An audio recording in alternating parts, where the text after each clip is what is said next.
Assalamualaikum warahmatullahi wabarakatuh.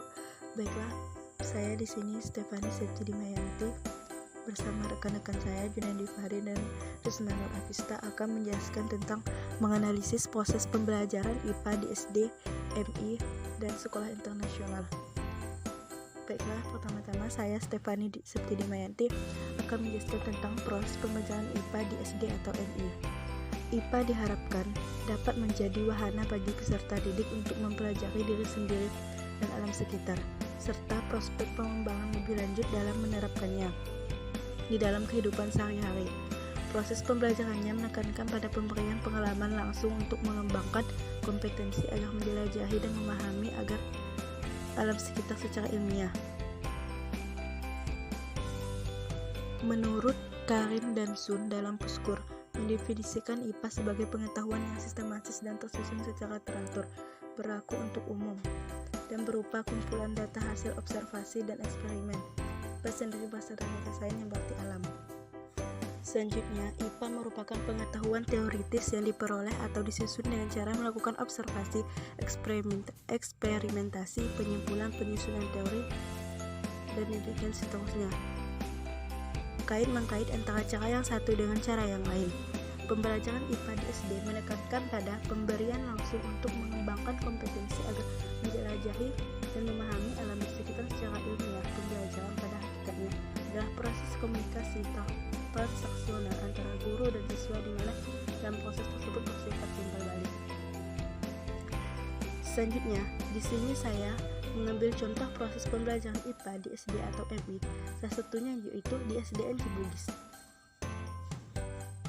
Pada penerapan pembelajaran IPA di SD sekolah SDN Cibugis dapat dikatakan berjalan dengan semestinya dan terlaksana dengan baik dengan sarana prasarana yang memadai untuk menunjang proses pembelajaran.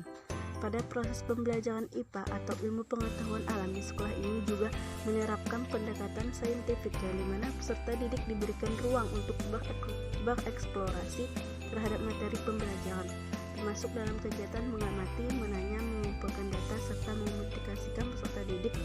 Juga dapat diberikan pemahaman mengenai sumber-sumber daya alam dengan dijelaskan secara rinci seperti tentang air, matahari, angin, juga terkait bencana-bencana alam yang ada di sekitar kita. Selanjutnya yaitu terkadang pada proses pembelajaran juga guru memaparkan materi dengan menayangkan video sesuai dengan materi yang akan dibahas. Penayangan video ini dinilai efektif untuk memusatkan perhatian peserta didik selama pembelajaran. Pada proses pembelajaran ini tentunya memiliki banyak tantangan dikarenakan kondisi peserta didik, contohnya seperti perhatian peserta didik yang mudah teralihkan sehingga ketika pembelajaran peserta didik suka keluar kelas. Oleh sebab itu setiap pembelajaran disesuaikan dengan peserta didiknya. Pada proses pembelajaran IPA dengan model pembelajaran saintifik ini dinilai efektif dalam proses pembelajaran pengalaman pada peserta didik. Baiklah, untuk materi selanjutnya akan dilanjutkan oleh rekan saya yaitu Junandi Fahri. Assalamualaikum warahmatullahi wabarakatuh. Perkenalkan, saya Junandi Fahri, nomor induk mahasiswa 1201013 dari kelompok 5. Pada video kali ini saya akan melanjutkan presentasi yang telah disampaikan oleh teman saya yaitu Stefani Septidimayanti, dan pada presentasi saya kali ini saya akan membahas mengenai proses pembelajaran IPA di sekolah internasional. Sekolah internasional merupakan sekolah yang mendukung pendidikan internasional dalam lingkungan internasional, baik itu menerapkan kurikulum internasional maupun dengan mengikuti kurikulum nasional yang telah ditetapkan.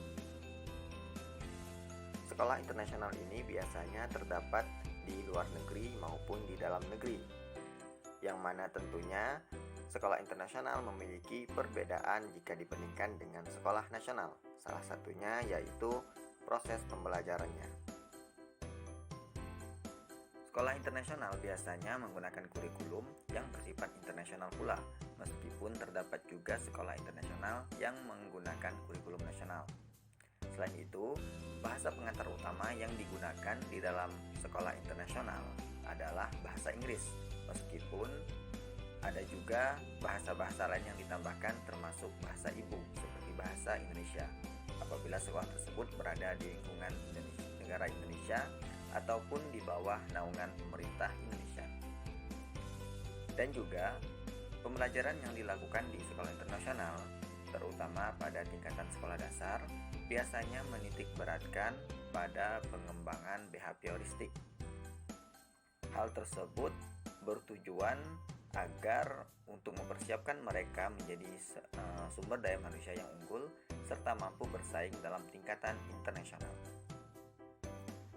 Apabila dibandingkan dengan sekolah nasional, sekolah internasional memiliki banyak sekali fasilitas yang memadai yang dapat menunjang proses pembelajaran, terutama pembelajaran IPA yang biasanya dalam pembelajaran IPA terdapat banyak sekali tugas praktik dan eksperimen yang diberikan kepada peserta didik, sehingga dengan banyaknya fasilitas yang memadai tersebut sangat membantu peserta didik dalam keberhasilan mereka di dalam proses pembelajaran. Eksperimen-eksperimen yang biasa dilakukan oleh peserta didik di sekolah internasional, terutama pada tingkatan sekolah dasar, biasanya meliputi eksperimen yang biasa terjadi di dalam kehidupan mereka sehari-hari. Baiklah, itu saja presentasi yang dapat saya sampaikan. Apabila terdapat salah kata, saya mohon maaf. Saya akhiri. Wassalamualaikum warahmatullahi wabarakatuh.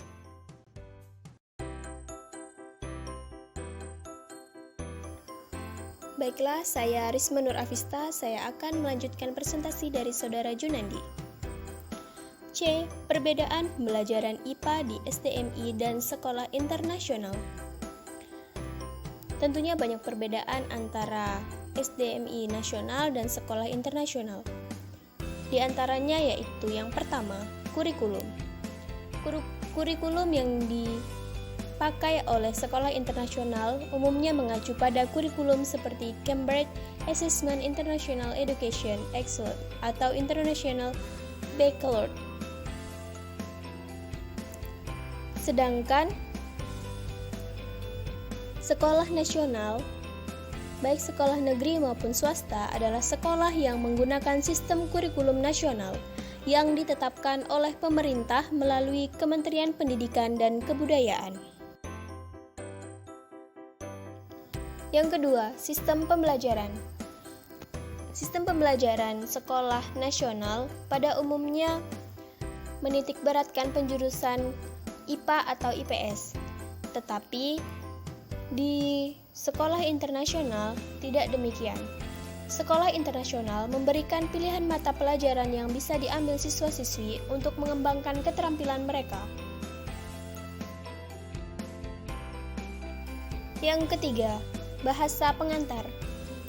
Bahasa pengantar yang dipakai oleh sekolah internasional yaitu menggunakan bahasa asing sebagai bahasa pengantar. Bahasa asing yang biasa dipakai seperti bahasa Inggris, bahasa Mandarin, atau bahasa dari beberapa negara Eropa. Sedangkan sekolah nasional memakai bahasa pengantar yaitu bahasa Indonesia. Yang keempat yaitu fasilitas. Dari sisi fasilitas, tentunya sekolah internasional terbilang lebih baik dari sekolah nasional.